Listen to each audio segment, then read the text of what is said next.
भोला दानी बनौला रही बबनी दीर्घायु होकर से जन्मदिन में जुटल बनी जा पढ़ी के आइए सब सरबरस खानदान के नाम ऊंचा हो सुन ले बनी हंस के सवारी कोनो बीड़ा बजावे लू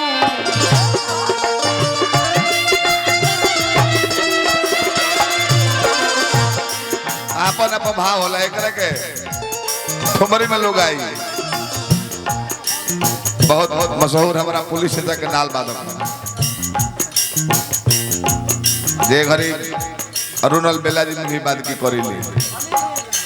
अनिल भाई का हार्दिक प्रणाम करने हैं मास्टर भी बानी भोला दानी बनौला रहे हंस के सवारी मैया हंस के सवारी मैया हंस के सवारी अब रहिए लो अपन प्राण लगे लगाई हंस के सवारी मैया हंस के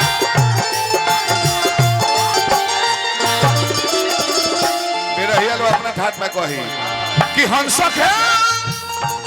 और हंस के सवारी हंस के सवारी करो बीड़ा बजावे लू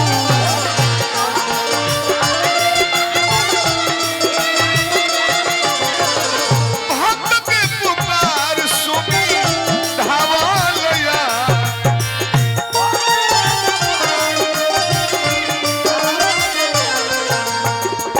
वही गांव का देन हर लोग कहेला भाषा एगो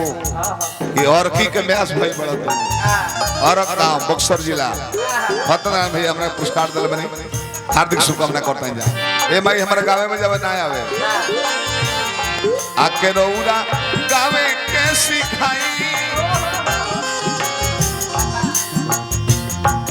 हमारा अशोक भाई परम मित्र वहां के सुपुत्र बने गोविंदा बाबू हमरा हजारों हजार पुरस्कार भोला दानी बनौला रहे नरहन से हमारा छोटे भैया सिखाई ना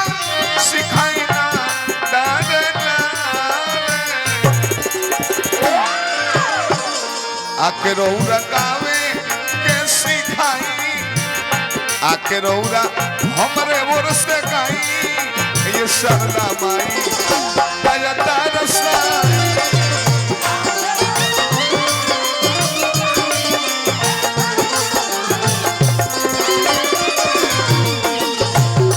रौरा गावे के सिखाई ये सरदा माई दया दरसा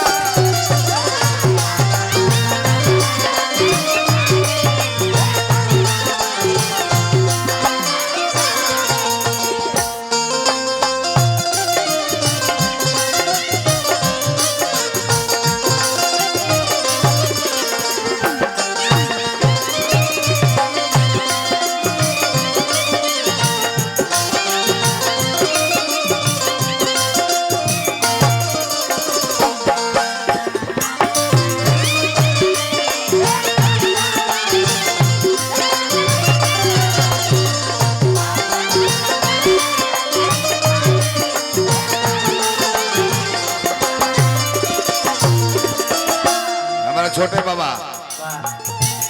मशहूर बेंजू बादल बहुत बहुत पुरस्कार भोला दानी बनौले रहे ये शुभकामना करो हमना निमन गईले ना बाउर गईले माई जैसन बुद्धि बना दिल वैसन बन जाइले ये साजबाजी है गायक की है मायक निमन बुद्धि को देबू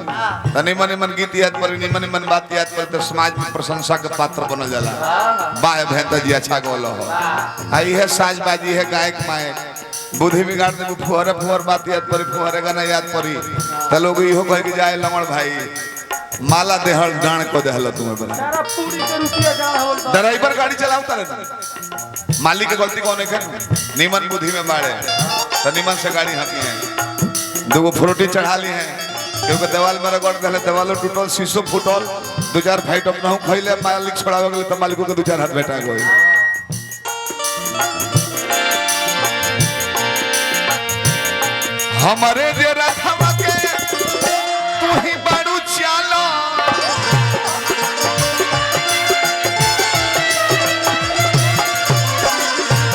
हमरे जे रथवा के तू ही बारू चाला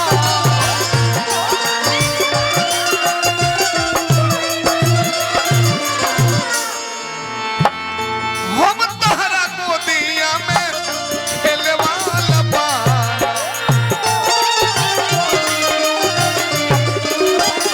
ए हम तहरा गोदिया में खेले वाला बाड़ा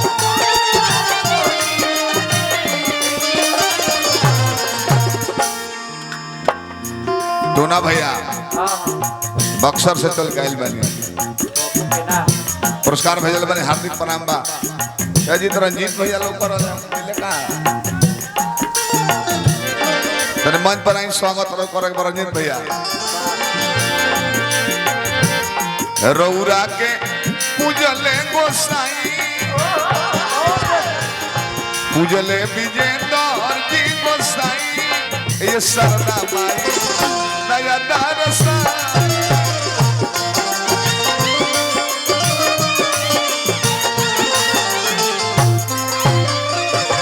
पूजले विजेंद्र